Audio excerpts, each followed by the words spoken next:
साथीहरु पास्ता बन्दैछ यो चाहिँ व्हाइट सस पास्ता बन्नु पर्यो भनेको मैदा हाल्ने भेजिटेबल हल्का भुटेर लसुन प्याज हल्का ब्राउन हुन दिने दुध राख्ने अब त्यसपछि अन्त दाइ दुध पनि कहाँ छ हो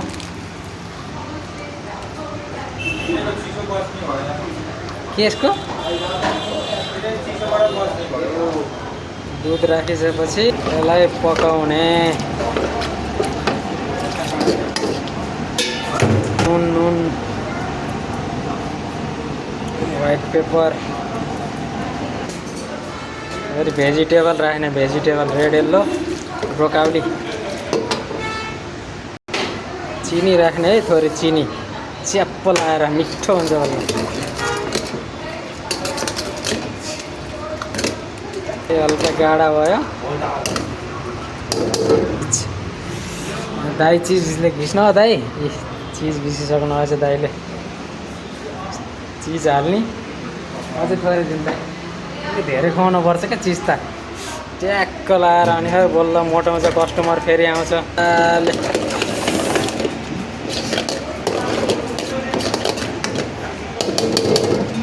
अब ओरिग्यानो चिल्ली फ्लेक्स अब हाम्रो ग्रेभी रेडी भयो पास्ता राख्ने यसमा पास्ता चाहिँ यसलाई पकाउने